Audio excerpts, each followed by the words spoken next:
outstanding. The moment you've been waiting for.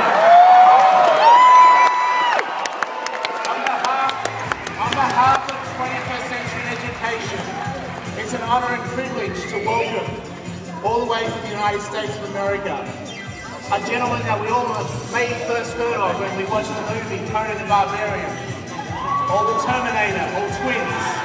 A man that is outperforming as a world champion bodybuilder, a Hollywood action star, and the Governator. Can you please help me give him the biggest welcome Australia has given so far?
First of all, thank you very much for the wonderful introduction. It's exactly the way I wrote it. Wonderful. It's great to be back here in Australia, I tell you that. It's wonderful to be back because I love this country. I love it. And the last time I was here, I said, I'll be back.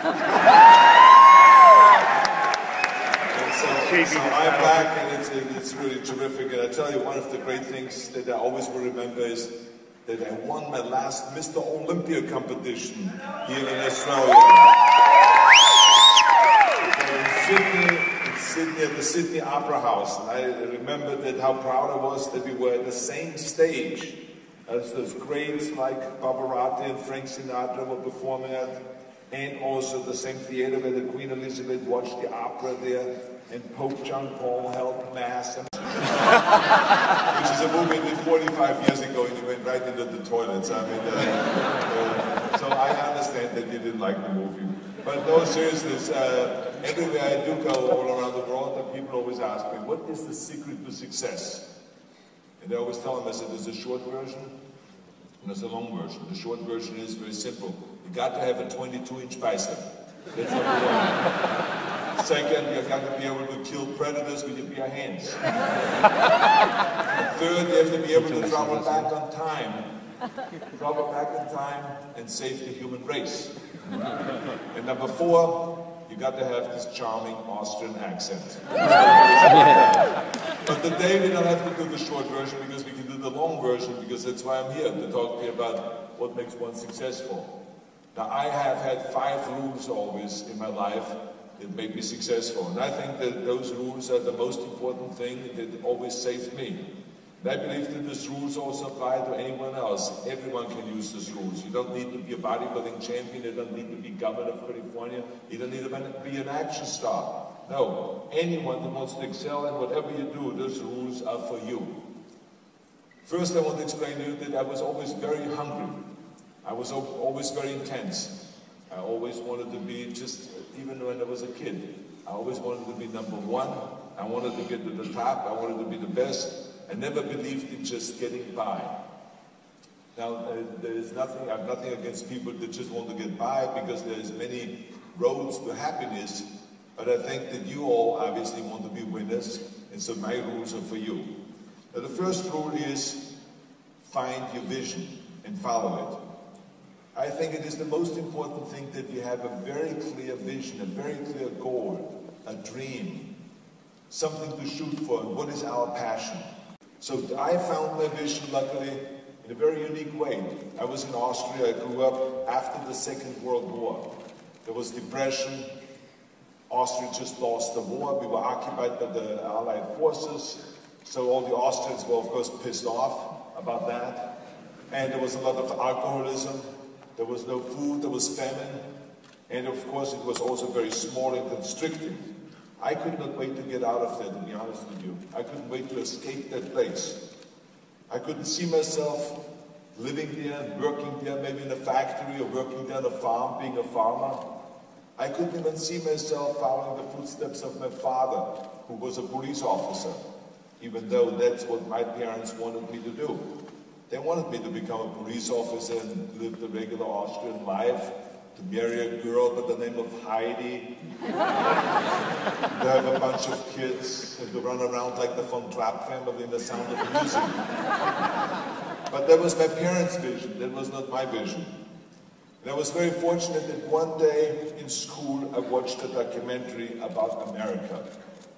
And I found myself. I knew right away this is where I wanted to live. That's where I wanted to be, because when I watched the documentary, it was so exciting, it was so beautiful. Everything was so huge. I mean, the tall skyscrapers, the monstrous bridges, the giant freeways filled with beautiful cars, the airlines, the airplanes, the big movie stars, the Muscle Beach, all of the stuff. Like 10 million or 100 million or $700 million. So you might as well shoot for the big goal and figure out how you're going to get there. And so, like when I do a movie, I have done movies that I've done for no fee at all, for free, where I got a back end, where I took a risk, and I made movies where I got $30 million salary. But the $30 million is not because it made me happy.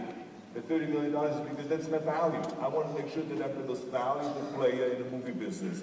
So that's what the money is for, rather than saying that, oh, I need, in order for me to be happy, I need money. I think it's maybe the wrong motivation, because I think that, as I said, reaching out and helping people made me happier than making another $1 million. And really, I was so amazed that I went home after I trained Special Olympics, I remember, in the weight room. And I went home at night and I said, why am I so excited, so happy? I haven't done anything for my career, I've not made any money today, but I was happy. So it just shows to you that there's so many things that can make you really happy and fulfill, and become something fulfilling, and it's not just money. Give him a hand.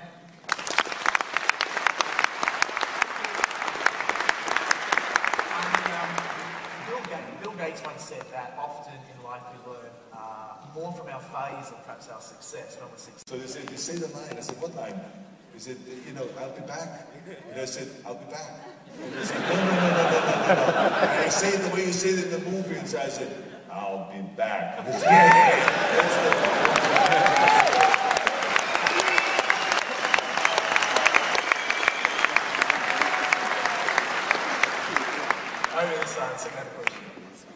Welcome to Melbourne. It's really good to be here. I've got another movie-related question. Unless I'm mistaken, you once directed an episode of Tales from the Crypt, and you haven't done any other directorial work since then. Is it something you've ever considered doing, or that you want to do? Yes, I loved directing. I did Tales of the Crypt, and then after that I did Christmas in Connecticut, which was a 2-hour movie that I did. So I enjoyed it. It was a great experience. The only thing was that directing takes much more time. And so at that point, there was a huge demand, and there was a lot of great scripts of movies.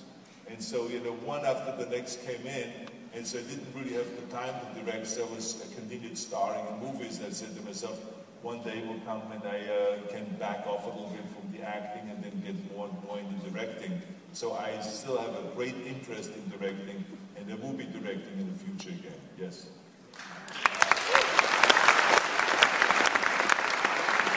Countries as members of the International Bodybuilding Federation. Today there's 180 countries